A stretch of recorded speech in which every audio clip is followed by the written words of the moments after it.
और राधिका को इस अंदाज में देखकर वीर की आंखें हैरानी से फैल गईं और उसके चेहरे पर जबरदस्त चमक आ गई, जो साफ बता रही थी वह खुद के जज्बातों रोक नहीं पा रहा, मानो जैसे उसके भीतर का राक्षस लार टपकाते हुए बस उन्हें देखता रह गया हो। वहीं अपने प्लान के मुताबिक रौनक मोबाइल लेकर छुपकर बैठ गई थी, ताकि जब वीर गंदी नजरों से वंशिका और राधिका को देखे या उनके साथ कोई घटिया हरकत करने की कोशिश करे, तब तुरंत ही रौनक उसका वीडियो बना ले और फिर वो वीडियो बनाकर अरमान को दिखा देंगी और अरमान वीर को घर से बाहर निकाल देगा। इस सोच के साथ रौनक फोन लेकर रिकॉर्डिंग करने के लिए बैठ गई थी। वहीं रश्मि, जो कि रौनक की फरमाइश पर उसके लिए सूजी का हलवा बना रही थी, अब जैसे ही उसने वंशिका और राधिका को साड़ी में अचानक देखा तो वैसे ही वो थोड़ा सा चौंक गई। लेकिन जैसे ही उसने रौनक के हाथों में फोन और सामने वीर को आते हुए देखा तो रश्मि को समझते देर नहीं लगी कि जरूर इन लड़कियों ने कोई ना कोई चाल चली है। वह तुरंत अपने माथे पर थपथपाते हुए खुद से फुसफुसाई, ये लड़कियां कभी नहीं सुधरने वाली हैं। मैंने कहा था कि इन्हें वीर के बारे में ज्यादा ना सोचें, उसे यहाँ रहने का एक मौका दे, लेकिन ये लड़कियां नहीं सुधरने वाली। अब ये जानबूझकर वीर को अपनी ओर अट्रैक्ट कर रही है।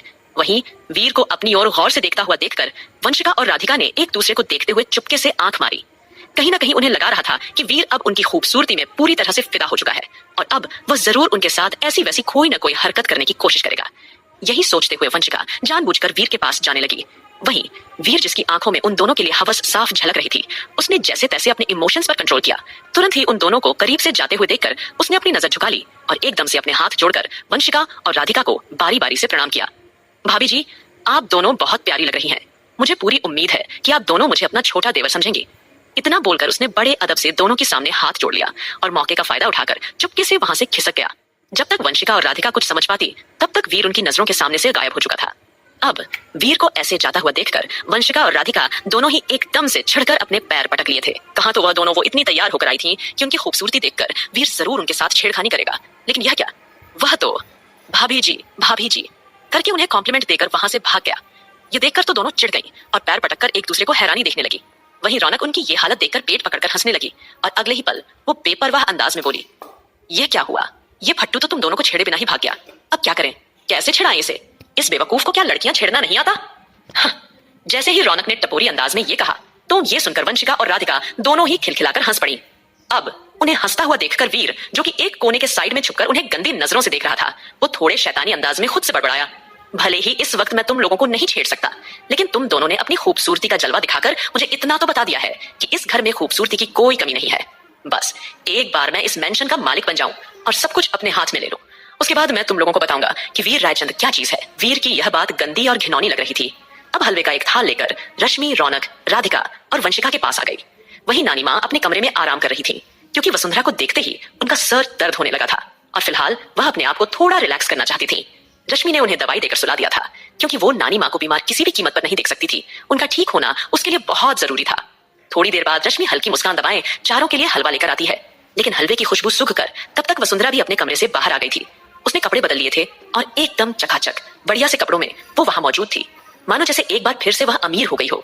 वसुंधरा को देखकर उन चारों ने उसे पूरी तरह अनदेखा कर दिया और आपस में हलवा खाकर इधर उधर की बातें करने लगी। वहीं वसुंधरा रश्मि के पास आई और उसके सर पर हाथ रखकर बोली, बेटी, मुझे भी बहुत भूख लगी है, क्या मुझे भी थोड़ा हलवा मिल सकता है? यह सुनकर रश्मि का मन तो हुआ कि वह उसे हलवा दे दे, लेकिन रौनक तपाक से चिल्लाई, ओ हेलो आंटी जी, हम यहाँ आपके नौकर थोड़ी हैं जो कि आपके लिए हलवा बनाएंगे। वो सामने किचन है, जाओ जाकर अपने लिए हलवा खुद बना लो और हो सके तो अपने उस बंदर बेटे को भी दे देना, ठीक है? जैसे ही रौनक ने टपोरी अंदाज में यह कहा, वसुंधरा अंदर तक तिल मिला गई, लेकिन फिलहाल हल्की सी मुस्कान के साथ वो कोमलता से बोली, ठीक है बेटा, मैं खुद बना लूंगी, क्योंकि इस वक्त वो किसी को गुस्सा नहीं दिखा सकती थी।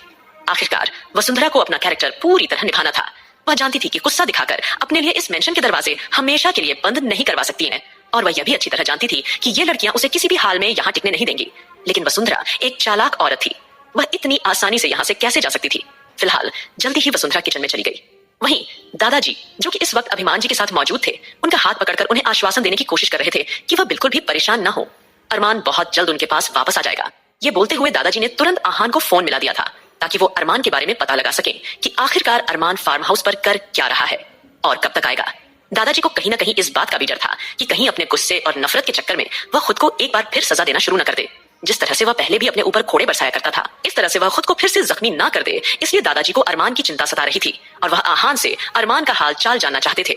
वहीं आहान इस वक्त ध्रुव के साथ मौजूद था और ध्रुव उसे संभाल रहा था।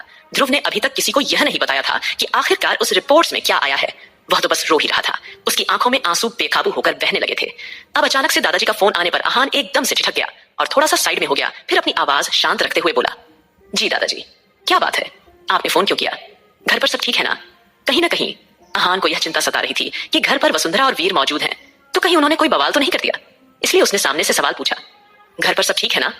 आहान की बात सुनते ही दादाजी अगले ही पल बेफिक्री से बोले, बेटा घर पर तो सब ठीक है, लेकिन अरमान का कुछ पता चला क्या? अरमान कहाँ है और कब तक आएगा? आखिर वो ऐसे कैसे कर सकता है? अगर उसे वसुंधरा वीर का यहाँ आना पसंद नहीं है तो हम वसुंधरा को यहाँ से वापस भेज देते हैं।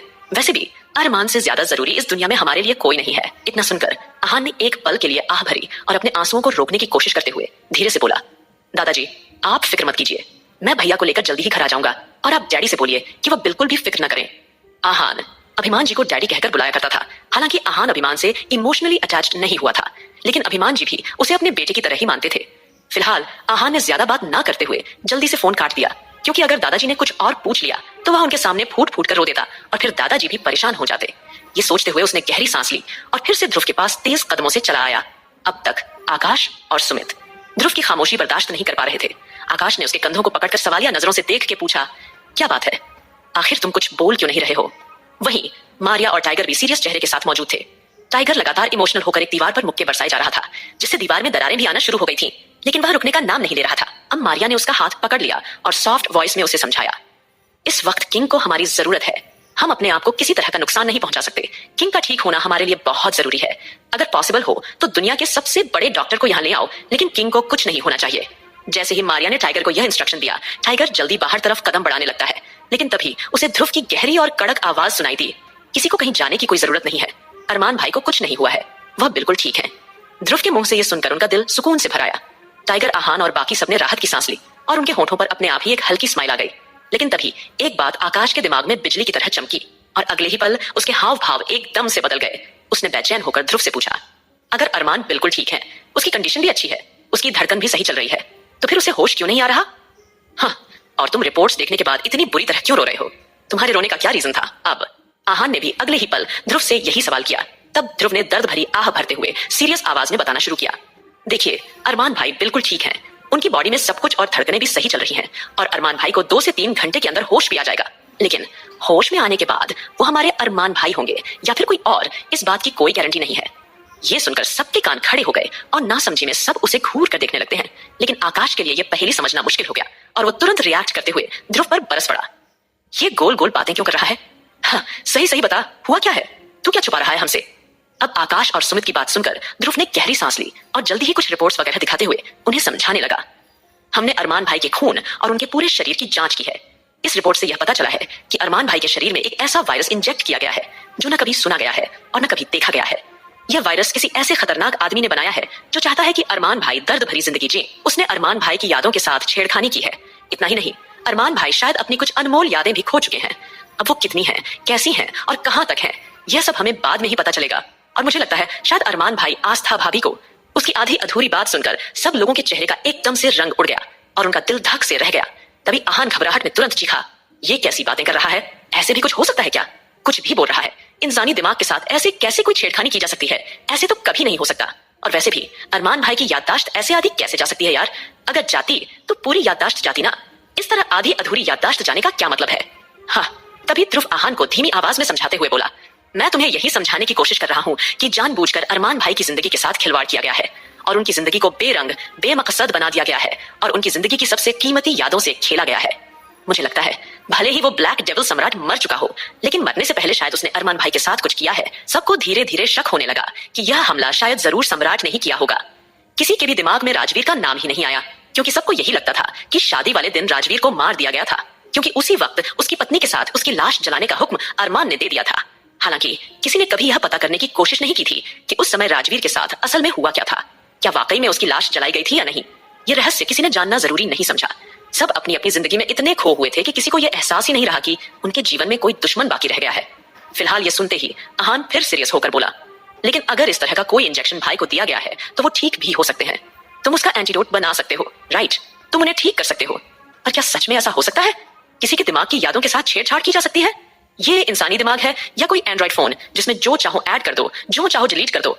हाँ, इतना कहकर आहान चुप हो गया और ध्रुव की ओर सवालिया नजरों से देखने लगा। तभी ध्रुव ने सबकी ओर गौर से देखकर कहा, शायद तुम लोग मेरी बात समझने की कोशिश नहीं कर रहे हो।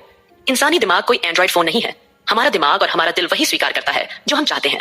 अगर कोई बात हमें तकलीफ देती है तो हम उसे भूलने की कोशिश करते हैं ताकि हम दर्द से बच सकें। बिल्कुल इसी तरह से किसी ऐसे इंसान ने इसमें दखल दिया है जो इस फील्ड को गहराई से जानता है। उसने ऐसा वायरस इंजेक्ट किया है जिससे अरमान भाई की कुछ यादें मिट गई हैं और उनकी मोहब्बत की यादें नफरत से बदल दिए गए हैं। सबके चेहरे पर अविश्वास के भाव थे और सब बेचैन होकर उलझी हुई नजरों से सिर्फ ध्रुव की बातें समझने की कोशिश कर रहे थे। आहान ने धीमे स्वर में पूछा, ध्रुव, ये तू क्या कह रहा है यार? क्या अरमान भाई मुझे भी भूल जाएंगे?